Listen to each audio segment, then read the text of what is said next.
তো বন্ধুরা চলে এলাম আজ আর একটা ব্লগ নিয়ে। দেখতে পাচ্ছ তোমাদের সঙ্গে শেয়ার করছি। তোমরা যারা আগের আমার দার্জিলিংয়ের ব্লগগুলো দেখছো তার জন্য থ্যাংক ইউ। দেখতে পাচ্ছ আজকের এই কটেজটাতে থাকবো। আর এই হচ্ছে তাকদা। আর এটা কটেজ না, একটা হোমস্টে জায়গাটা। তো এই হচ্ছে হোমস্টে জায়গাটার কিচেন। আর এই হচ্ছে সাইডে কিচেন আছে, বসার সিটিং এরিয়া। সামন থেকে পাহাড় টাহাড় দেখা যায়। তো বন্ধুরা তোমরা পাহাড় টাহাড় দেখো, আর আমি আমার বন্ধু মিলে চলে যাবো আজকে শিটংয়ে গিয়ে দেখা হচ্ছে তোমাদের সঙ্গে। আর তার আগে বন্ধুর সঙ্গে কিছু কথা বলছিলাম যে ফিরে এসে কী করবো না করবো। বন্ধুও বোঝাচ্ছিলো আমাকে যে ভালো করে চলতে হবে। তারপরে গাড়ির ভেতরে দেখো আমার বন্ধুরা আর আমরা মিলে কতটা ক্যাচরা করছিলাম, কতটা আনন্দ করছিলাম দেখতেই পাচ্ছ। আর সবাই খুব আনন্দ করছিলাম যেহেতু আজকে লাস্ট দিন। আজকের শিটংটা কাটিয়ে আমরা চলে যাব বন্ধুরা। তারপরে চলে এলাম আমরা লামাতা ফরেস্ট। এই লামাতা ফরেস্টটা দেখতে অনেকটা পাইন ফরেস্টের মতন।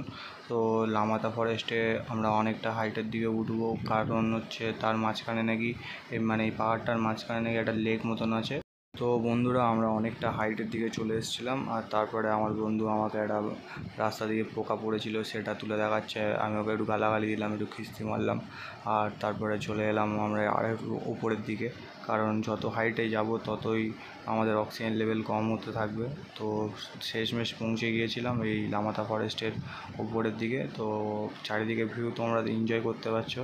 আর চারিদিকে ভিউটা তোমরা একবার দেখো জাস্ট গাইস, তোমরা পিছনের ভিউটা দেখো, মনে হবে তোমরা অন্য কোথাও চলে এসছো। আমার তো খুব ভালো লাগছিলো আর আমার বন্ধুদেরও খুব ভালো লাগছিলো। তো যে লেকটা দেখার জন্য এসেছি সেই লেকটা তোমাদেরকে দেখাচ্ছি।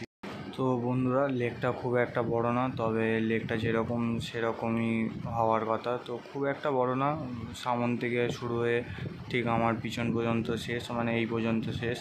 আর আমার বন্ধুরা নিচে ভিডিও করছিল, আমি ওপরের দিকে ভিডিও বানাচ্ছিলাম। যেহেতু উপরের ভিউটা আমার একটু বেশিই ভালো লাগছিলো, তাই আমি ওপরের দিকে ভিউটা ভালো করে ক্যাপচার করছিলাম। তো বন্ধুরা দেখতে পাচ্ছ পিছনের দিকে আমাদের কত মানে গাছপালা, আর একটু বড় পাইন ফরেস্টের মতন দেখতে এরকম গাছগুলো। আর এরকম জায়গায় আমরা দাঁড়িয়ে আছি, আর এরকম মেঘ নেমে আসছে আকাশ দিয়ে। তো ভালো লাগছে। বন্ধু আর আমি তো বসে বসে অনেকটা টাইম কাটালাম, অনেকটা গল্প করলাম আর অনেক কিছু এনজয় করলাম। বন্ধু আমাকে বলছিল বড় আমাদের খেতে আসা, একটু মজা টজা করলাম। তারপরে কিছুক্ষণ ফটোশ্যুট করে ফিরে গেলাম নিচের দিকে, কারণ অনেকটা উপর দিয়ে নামতে হতো। আর আমার বন্ধু বান্ধবরাও চলে আসছিল আস্তে আস্তে। এখান থেকে আমরা চলে এলাম শিটং। আর এই শিটং এই পিছনে যে ঘরটা দেখছো এটাই হচ্ছে আমাদের আজকে হোমস্টে। তো আজকের দিনটা এখানে কাটানোর পরে চলে যাবো কালকে ট্রেনে। পিছনের দিকে আমার পাহাড় দেখতে পাচ্ছ। আর এই হচ্ছে সামনে একটা যোগী ঘাট বলে জায়গা আছে। তো এই যে